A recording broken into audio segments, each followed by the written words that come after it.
Shadow Slave Chapter 72 Demon Slayers. As soon as the Carapace demon hesitated, distracted by the bluff aimed at the great obsidian tree, Nephi's moved. There was no hesitation in her body, not even a breath's delay between the opening and her full-tilt charge. Just like Sunny had spent the entire battle reading the demon's every move, Changing Star had been waiting, holding her breath, for this precise second. She knew better than anyone that hesitation on the battlefield meant death. A single misstep, even a moment too late, could cost everything. She didn't let the opportunity slip. Nephi surged forward like an arrow unleashed from a taut bowstring. Her motion left the air trembling, her silhouette almost blurred. The silvery edge of her long sword reflected the early rays of dawn, and her black and white armor seemed to dissolve into the motion. It was all or nothing. She'd given herself no option to turn back. Sunny watched it all unfold.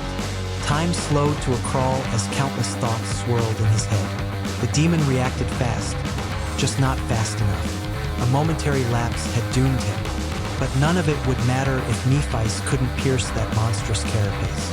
If her blade failed, their lives would be the price. The demon moved, the scythe whistling through the air toward her.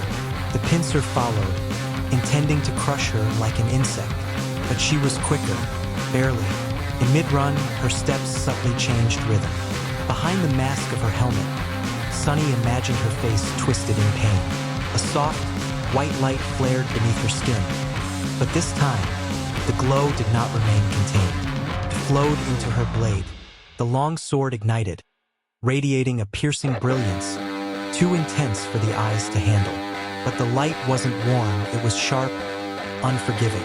It felt like it could cleave the world itself, even sever the ties of destiny. Sunny recalled the way Nephi had once described her gift. It can be used for healing. Back then, he had suspected that her words hinted at something more. And now, watching her weapon blaze with white fire, he realized he'd been right. Her strange flame did more than mend wounds. It enhanced, empowered. A gift capable of either restoring life or ending it. And now, it burned with the singular purpose of destruction. Every agonizing hour she had spent secretly battling her inner torment, it had all led here, to this moment. She had honed her endurance to survive this agony mid-battle. Now, they would learn whether all that pain had been enough. Nephi leapt, soaring toward the demon's chest. Her sword lunged ahead, a streak of blinding light, straight for the one place that could decide the outcome, the heart. Sunny suddenly remembered Cassie's earlier vision, when she had described seeing the Carapace demon after a brutal fight with some unknown sea monster.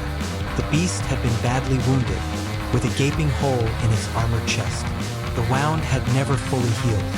It had only been concealed. That hidden weakness, Nephi was striking at it now. The blinding sword met the demon's chest. The corrupted metal gave way, pierced by divine light. An explosion of fire erupted inside the beast's torso. Its body lit up from within, radiance shining from the fractures in its shell. The sword found the demon's heart and tore it apart. Heat and brilliance surged through its frame, causing azure blood to vaporize on impact. Sunny's knees buckled. He dropped to the ground, stunned.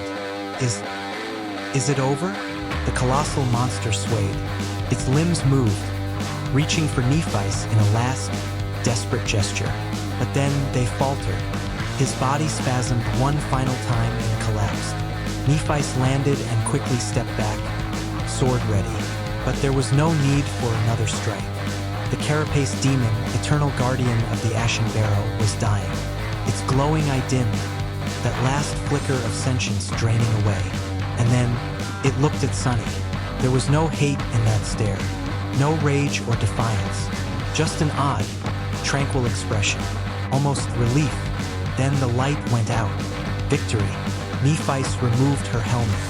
Her face was pale and slick with sweat. Her silver hair matted to her skin. The radiance in her weapon faded, her eyes dulling to gray once more. She dropped to one knee. Then slowly, carefully, she collapsed onto her back.